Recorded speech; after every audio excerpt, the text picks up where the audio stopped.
Bonjour à tous, la BMW Série 8 et le Suzuki Jimny à l'affiche de ce nouveau JT. Avant cela, retour sur les 24 heures du Mans 2018 et la victoire de Toyota.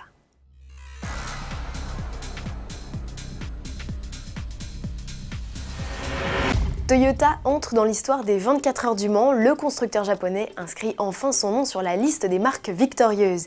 Il lui aura fallu 20 éditions pour s'imposer et s'offrir son premier doublé.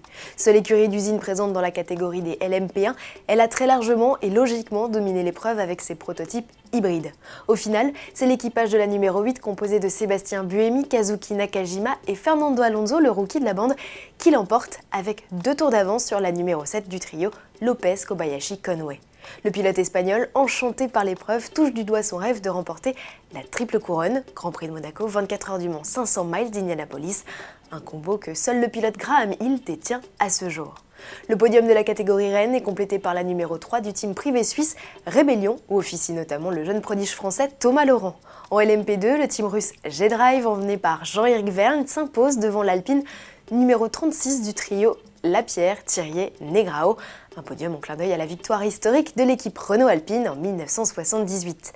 L'écurie française Graf SO24 est 3e.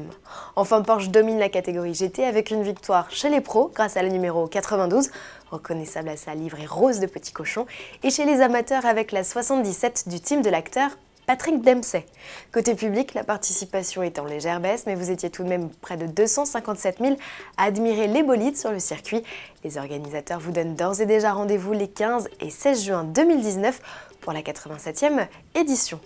Course d'endurance lors de laquelle BMW a fait son grand retour après 7 ans d'absence. À défaut d'avoir brillé en piste avec sa M8 GTE, l'une a abandonné, l'autre a terminé 12e de sa catégorie. Le constructeur a illuminé le regard des fans en présentant au village un tout nouveau modèle, la Série 8.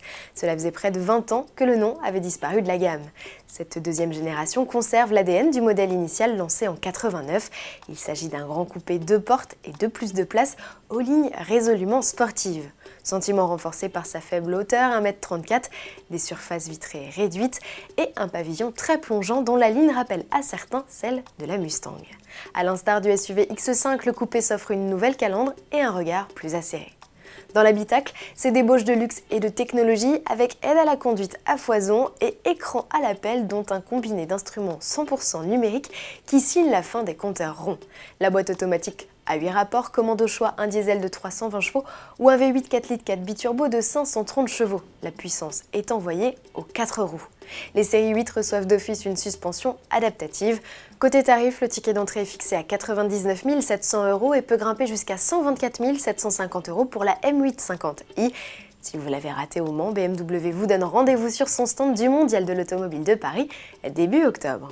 Autre nouveauté avec qui la BMW Série 8 partagera l'affiche, le Jimny. Face à la déferlante de photos volées de son SUV de poche, Suzuki a été contraint de lâcher quelques clichés officiels, dont un de la planche de bord. Elle est résolument plus moderne et high-tech avec un large écran au centre. Régulateur de vitesse, démarrage par bouton poussoir et freinage automatique d'urgence font aussi leur entrée, révolutionnaire comparé à l'actuel modèle commercialisé depuis 20 ans. En revanche, techniquement, cette 4e génération reste fidèle à son châssis échelle et sa transmission intégrale avec boîte de transfert. Sous le capot, un minuscule bloc de 660 cm3 devrait côtoyer un plus gros 1,5 litre. C'est confirmé, le 5 juillet, on saura tout de lui. D'ici là, mercredi 20 juin, c'est la nouvelle Audi A1 qui pointera le bout de sa calandre si les teasers de la citadine fusent sur les réseaux sociaux de la marque. Pas de chance pour le constructeur, quelques photos officielles ont déjà été révélées. Et de sources sûres, on peut déjà vous dire qu'elle développera jusqu'à 200 chevaux. À demain.